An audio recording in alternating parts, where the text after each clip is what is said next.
ভাবছিস মিসকিন? তুই কি ভাবছিস আমার কেউ নাই? দেখ আজকে আমি আমার বাপ ভাইকে সঙ্গে করে নিয়ে আসছি। তোর সঙ্গে আজকে আমি একটা হাসনাস্ত করে তারপর আমি এই বাসা থেকে চলে যাবো। আসসালামু আলাইকুম বাবা। ওয়ালাইকুম আসসালাম। কেমন আছো বাবা?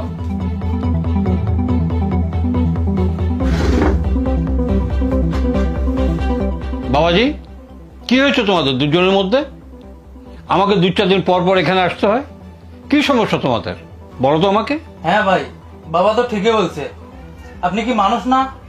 আপনাদের মাঝে কি হয় এত সমস্যা? আপনাদের কি হয়েছে সেটা বলেন তো আমার। আপনার মাঝে কি জিদ নাই? বলেন কি হয়েছে ভাই, বলেন। কি রে ছোট লোকের বাচ্চা, এখন চুপ আছিস কেন? এখন তোর জবান বন্ধ হয়ে গেছে?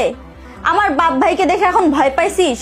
একা পেয়ে তো আমাকে খুব মারছিলি, এখন তোর মুখে কথা নাই কেন? কথা বল। আমার আর কিছু বলার নেই বাবা, আপনি তো সব শুনেই আসছেন।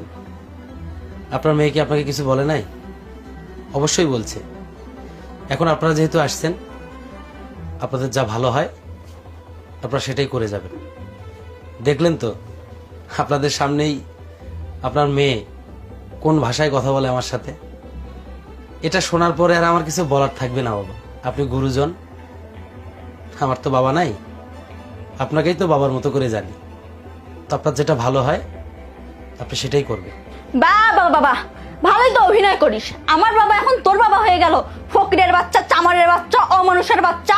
এই, আমার বাবাকে খবরদার বাবা বলবি না। আমার বাবা শুধু আমার বাবা, তোর বাবা না। চুপ করো তুমি, এভাবে বেয়াদবি করছো কেন? আর তুমি যদি এভাবে বেয়াদবি করো তাহলে আমি এখান থেকে চলে যাব। জামাই বাবা, বলো তো কি হয়েছে তোমাদের? ও কি বলবে বাবা? ওর বলার কোনো মুখ আছে? ওই ছোট লোকের সঙ্গে আমি সংসার করব না। তুমি আমাকে এখান থেকে নিয়ে যাওয়ার ব্যবস্থা করো তো, আমি এই সংসারে থাকবো না। তুমি কিন্তু আবার চরম বেয়াদবি করছো। এটা তোমার স্বামীর বাড়ি। লাল শাড়ি পরে এসেছো, সাদা কাপড় পরে এখান থেকে বেরিয়ে যাবে।